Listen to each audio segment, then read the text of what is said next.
Now, sometime around 2000 or so, Pastor Carl and Sherry left Living Faith Fellowship. At the time, I was a member, and it kind of came as a shock to me, as a lot of the other people as well. He just kind of mentions it at the end of the thing, like as if it's like, oh, by the way, I'm leaving, kind of like that. So it wasn't long before Pastor Phil and Carrie took over. Now, I've already discussed much about how I feel about Pastor Phil, but I need to talk about Carrie. Carrie is the daughter of Pastor Carl and Sherry, and she also had two sisters who were also pastors. They eventually left Living Faith Fellowship to pursue other ministries way long before I had left. I don't really know that much about them, honestly. I didn't really keep track. Yeah. But even when I started going to Living Faith Fellowship, Pastor Carrie was the one who was leading the worship. She was the worship leader. Which I thought the worship team at Living Faith Fellowship had some pretty talented musicians and singers. In fact, an entire orchestra, honestly. It was kind of great and fun to go because of that. I never really felt that Pastor Carrie thought she herself was a very talented singer, only because she rarely did it. She was really good at the grand piano, and I think she spent most of her childhood kind of helping out Pastor Carl and Sherry with worship. Okay, I always found the dynamic of Phil and Carrie a little strange. It was kind of flipped of Carl and Sherry, because in this case the male was the chatty, friendly one, but the lady, Pastor Carrie, was super stern. I usually got along with most of the leadership, but I never really got along very well with Pastor Carrie, which at the time I really regretted, because Carrie was big into the music and arts and plays, which is what I was into. We never really did see eye to eye. Now here's the thing, I want to make sure I understand her. As far as Carrie was essentially raised at, and likely by, Living Faith Fellowship, because when you're in Living Faith Fellowship and everybody has kids and they go to nursery, and kind of every congregation member kind of has a hand in raising them. It's funny like that. Anyway, so I'm guessing that she and her two sisters had a lot of things handed to them, so they probably grew up in a lot of privilege, but not too much privilege. But at the same time, they were always under the shadow of their parents and the legacy that they were creating, because they were sort of creating a legacy back then. At least that's what we thought back then. At least that's what I thought. People at LFF thought Pastor Carl and Sherry were really all that, having all this biblical wisdom and what appeared to be financial stability and security. So you can imagine what pressures that the other pastors and leadership were. Okay, I had one incident with Pastor Carrie that went very awful. One of the things that I did during my time at Living Faith Fellowship, as I discussed before, is that I wrote skits. And in addition to writing some of the plays for Campus Christian Fellowship, I also wrote for the Mere One class, which I discussed earlier. At one point in time, they wanted to redo the Mere One class, so they wanted the old sketches that they had in it redone, and in some cases completely rewritten. So there were times where I was just essentially like writing a new sketch to replace an old one, and there were times I would pitch ideas to them, and I would say, hey, how about we go in this direction? And there are times where they just said, listen, the old sketch is just good, we'll just do that. And I'd help get the actors together and get the play going on. So these were sketches done on a Wednesday night service when we redid Mere One. But on Sunday, I hadn't heard back still, and this is during the time we did Heartbeat Retreat, big weekend or whatever, so they were pretty busy at that time, but I'd still heard no answer. Now eventually we had a rehearsal on Tuesday, and we planned to get the scripts by the actors then, and then I was told they wanted to redo the old skits, and I wouldn't be surprised if the decision was made because they just had to come up with something at the very last minute. And I'm told worship team was really good at doing things at the exact last minute. So the problem was the actors hadn't received their scripts, and we hadn't really cleared the actors by then, because it wasn't like we had a consistent group of actors like, say, Saturday Night Live or something like that. LFF often rotated its actors, and they always had to check their character first, and let me explain this. LFF did not want to put anyone on stage unless they were sure their act was all together, spiritually speaking. A worship team had this kind of policy of character comes before talent. And yeah, there were a lot of customs at LFF that kind of ground the gears. So yeah, there was a lot of bottleneck in Pastor Carrie's worship department, and they even had forms, because at LFF we had forms for everything. We had paperwork. I told you about greeter slips, all that. There was so much paperwork to do. I can imagine the leadership just did stacks every week, for crying out loud. And in some of the slips that the worship team had, they actually had a checkbox for help, I'm coming apart, in case you needed help with your project or something like that. I probably should have filled out that form for this particular one. But hey, there was just a lot of bureaucracy going on. So yeah, so by the time this particular incident, when I had to get these things out and I just wasn't getting the feedback I needed at the time, and so I didn't really know what to do, and it was quite a time there for me. So it was during this time when I was working with Pastor Carrie herself, and I could tell that she was really just getting upset about how much things had got delayed, and then she just snaps. And she just says, great, now the actors won't have any time to learn their lines. Do you want to tell Pastor Sherry that we're not going to have a skit that day? This just really took me by surprise. I couldn't even tell if she was asking like a legitimate question or a rhetorical question. But I told her I'd be willing to make the call to Pastor Sherry if that had to happen, because I understand, like, hey, sometimes we fail. We have to basically tell somebody, hey, I'm not able to get this done at this time. And I can't remember what was said after that, but she got upset. I mean, like a child upset. It was hard to watch this. In fact, if I were to describe that attitude that I saw there in one word, it would be this: ugly. And I don't want you to put that as interpretation that I thought that somebody's ugly physically appearance-wise. What I'm saying is, like, what I saw there was just a very ugly side of the leadership of Living Faith Fellowship. At that point in the time, she was having a temper tantrum. She just walked out of the room and slammed the door behind her. And at that point, I didn't really know what to do. I mean, I just felt like, oh my gosh, I'd never seen any of the leaders do something like that. And there were two of her assistants in the room, and I could tell they didn't really know what to do either. But they had this sort of, I got this sort of vibe from them that this kind of happens probably very often, and they just kind of deal with it.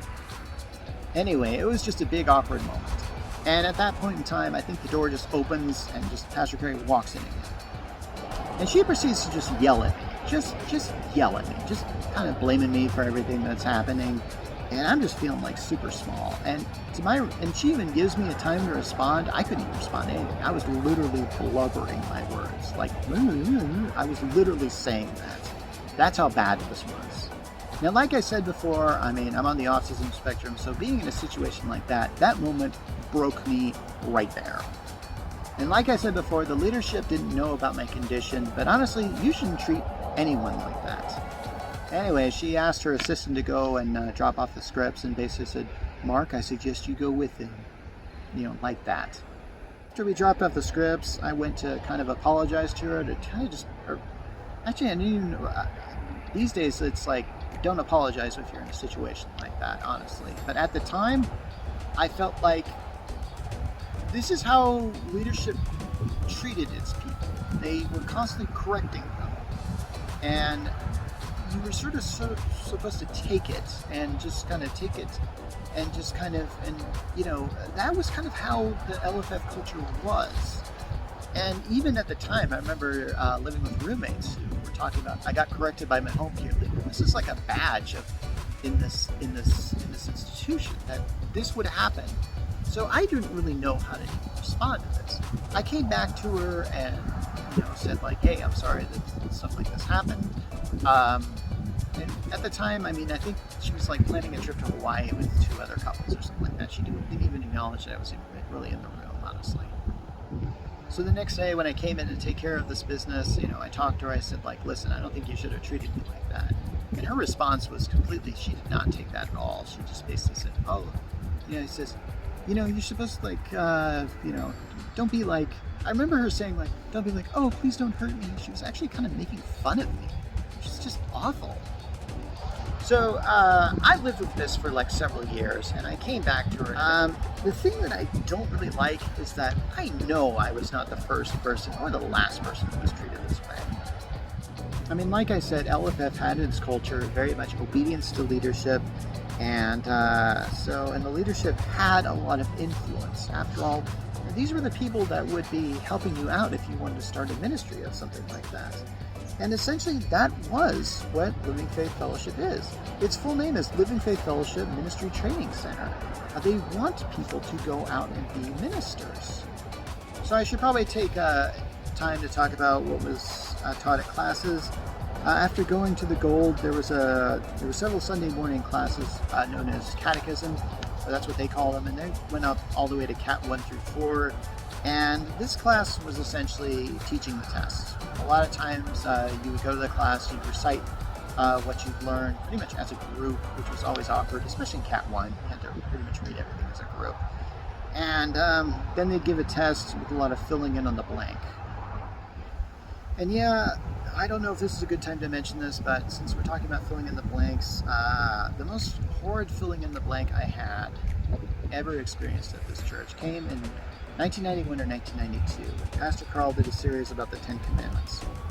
And we got to the 7th commandment, which is about the one about thou shalt not commit adultery.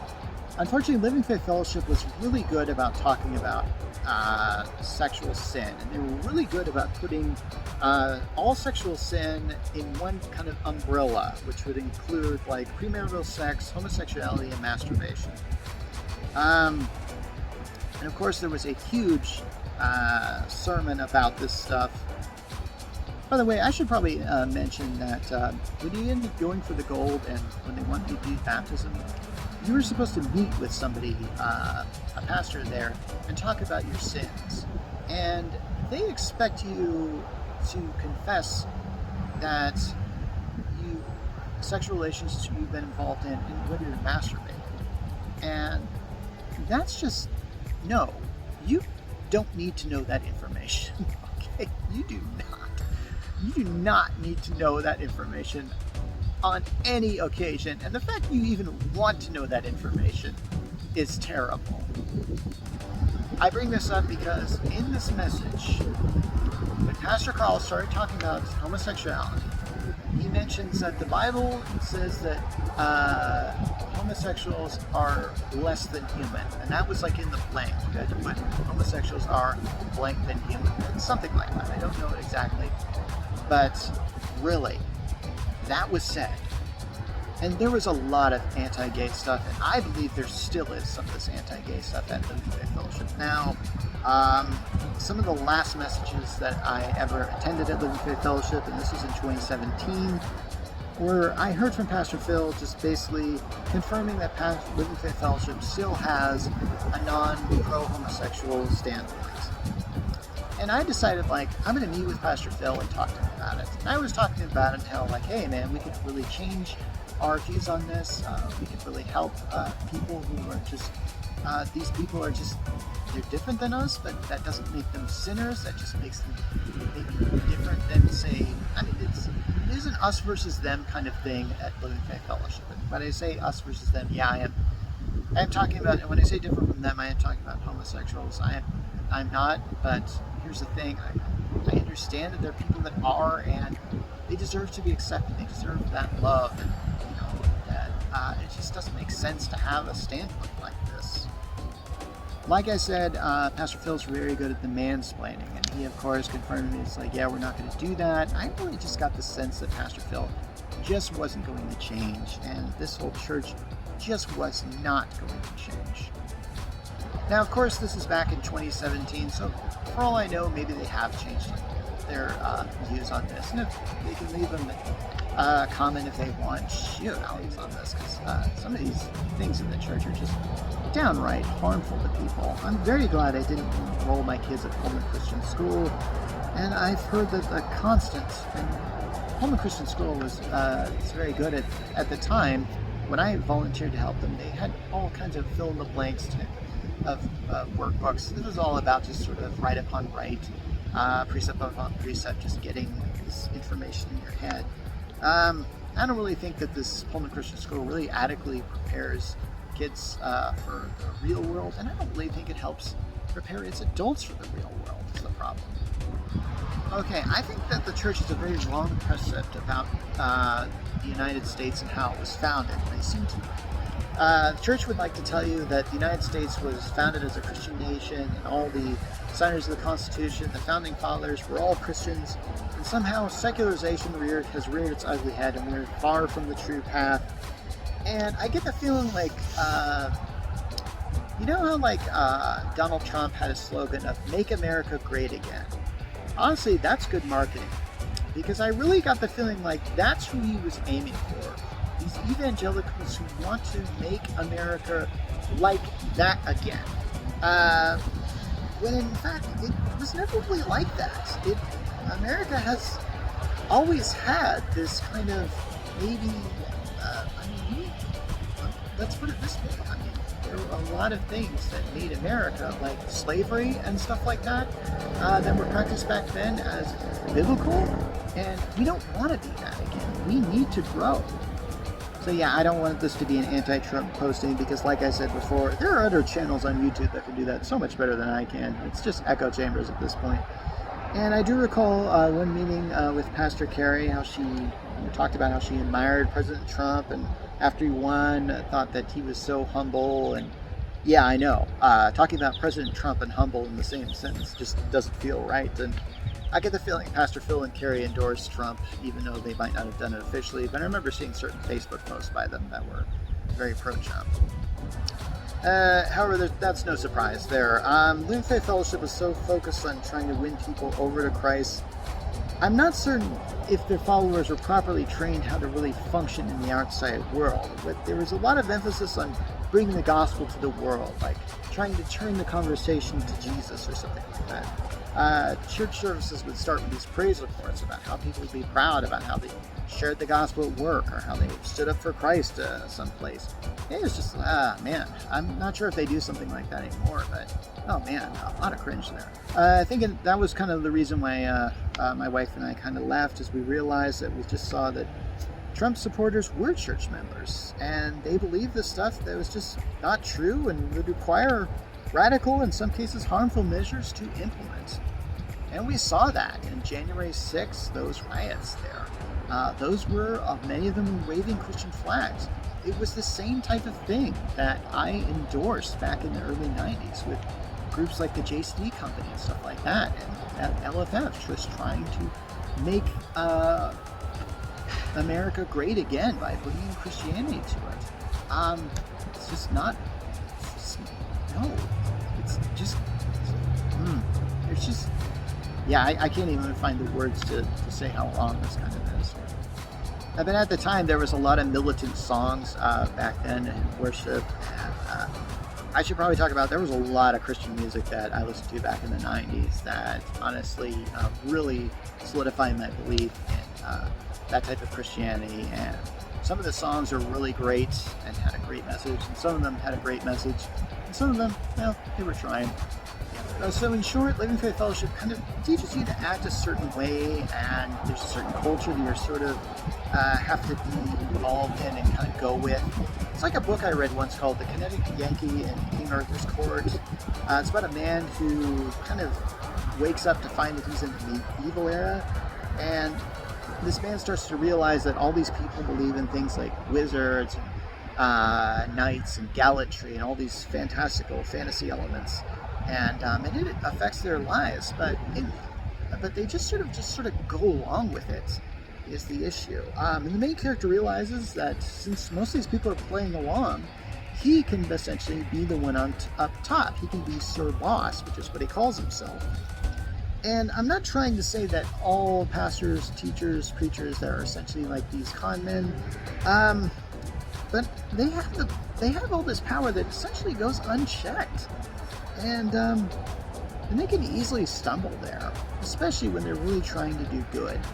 And that's hard to deal with. And we have this kind of just church culture now that is just kind of strange. You know, that thing that people do, you know, at churches where somebody up there prays, and I always wondered, like, what are we supposed to do there? Are we supposed to pray along with them? Are we supposed to repeat what they say?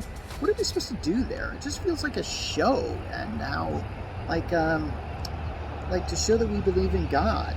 And this leads to Bible studies where everybody shares about their relationship with God, but it just feels like people are just trying to one-up each other. They're trying, well, I believe this about God. And it's like, well, I had this happen to me. And it's like, it's not really sharing anymore. It's just sort of like, hey, we're just creating like a big echo chamber about what we really believe. If you really look at how a church service is organized and how a kindergarten class is organized, they're very much the playtime, like worship, and then sitting down and doing a lesson, followed by more playtime and story hour, like in this case the Bible, it's very much, Christianity has been dumbed down so much. Okay, I might be getting too cynical here, I understand that, but there are just these toxic customs that have seeped into modern day Christianity that are not only not good, but if left untreated are just will do bad greatly over time. Now, I've already discussed how the church plays the bait and switch when it comes to acceptance, but I understand why. After all, if you want people to do good, there's nothing wrong with that. But when we just use the gospel to make people feel bad about themselves, so they feel good about the church, so they want to change to be part of it, it's because of this that churches today aren't places to set oneself free, but rather shame palaces. It's no wonder there's a great mass exodus from churches today, where people are finding more acceptance in the world, as the church would call it. Okay, I better wrap this up here, and I'm going to end with a comparison to the church in a film called Encanto, an animated film by Disney that came out about a year ago or so, at the time of this recording. In the film, the main character Mirabel is part of this extraordinary family with supernatural powers, all because of the supernatural house that appeared to her grandmother in the great time of need. Now, Mirabel's family does a lot of great good with their powers, but Mirabel herself doesn't have the power. Why it is given is never explained, but you can believe that her abuela is doing everything that she can not to face the issue, and also ignoring the little cracks in this house's foundation, as well as the decline of her family's supernatural abilities. If you don't get the metaphor, LFF is an Encanto church. This church might have had some power, maybe supernatural power, maybe good power, but this power is waning. And this might be a good thing. It's pretty clear that the church loves to praise those who can grow the kingdom, but in doing so, they really shun the individual who might not be a people person, who might not have the gifts that can help or can build and stuff like that. It's creating a toxic environment, and it's bad. It should be noted that this film Encanto ends with the house essentially crumbling and then eventually being rebuilt by the family and those that they have influenced. Maybe we should follow this example now. It's pretty clear that the church needs to rethink of what it's been doing, and we realize that we are asking for people to swallow a huge pill, and we've got to stop forcing it down people's throats. I would say that not to worry about outreach, but rather just try and do good for others. And I understand that means you can't get your offering filled, and you can't build buildings like this. But I'd also like to suggest, why do you need this stuff in the first place? With Living Faith Fellowship, I would suggest two things. Number one, own up to your past deeds. Yes, I know there's been attempts to do this. I remember Pastor Phil and Carrie essentially telling everyone that they were free to leave. This was in like a 2000s meeting or something like that. It was a pretty bold move, and it led to some restructuring, I imagine. But it still didn't solve any problems, because essentially it's a confession that, yeah, we've done wrong and you can leave if you want, but it's not really a confession of any specific wrongdoing on their part. And in a way, I can understand that. If you go and confess all these wrong things you've done, and I believe that they probably have a list and they probably know what's up, and chances are if you do that, the victims will lawyer up and they'll try and get some settlement for you. And there might be a time where all of these mistakes are going to come and catch up with you. And when that happens, you might have to liquidate this entire building and this entire thing just to make restitution. As for me, you've helped me out a bunch. Honestly, I'm not going to ask for anything on this here. I understand that what you did was pretty bad and emotional abusive, honestly. But hey, I want other people to come out and share their story. Leave a note in the comments section. I can't be the only one that Pastor Carey just unleashed your full wrath on, and I'm sure that there's been others. And yes, I would like to hear from you guys. If you've had your story that you don't really know what to do with it. That's why I started this series to begin with, because it's felt you've been mistreated, and it's like, oh man. Now I'm fully aware of the can of worms that this is probably going to open if people do this. It was opened in 1995, and it was kind of dealt with back then. And I'm well aware that these mistakes were done with good intentions, and I can't tell if that makes them worse or not. After these confessions have been made, it's time for you guys to keep your promises about becoming a welcome atmosphere. You're going to need to open your doors to homosexuals, to trans people, and anyone else who you deem less than human. And that means you're going to do some same-sex marriages, okay? You're going to have people in your congregation that are openly gay, and you're going to have to accept them as people. And what people do in their bedrooms is their business, unless it's rape or molestation, any other sex crime done against their will. Those are the ones who need to get involved in saying, like, get out of here, or at least saying, like, no, you kind of don't really belong here. But I know in some cases that churches, maybe even Living Faith Fellowship, have taken the wrong side of the cases of abuse. But yeah, abuse should not be tolerated. That is for darn sure, and should be not tolerated and practiced by leaders here. I don't really have a conclusion here. Honestly, this was pretty hard to write, and honestly, I'm still thinking of things to add to it. Really. For the most part, I'm going to conclude this series about the letters. I have no idea what I'm going to do for my next subject, but I can tell you that if you have been hurt by Living Faith Fellowship, let's start the conversation. I don't want to see this happen anymore. That's why I left, and yes, I was a part and probably did some of these things to hurt people. I will admit that.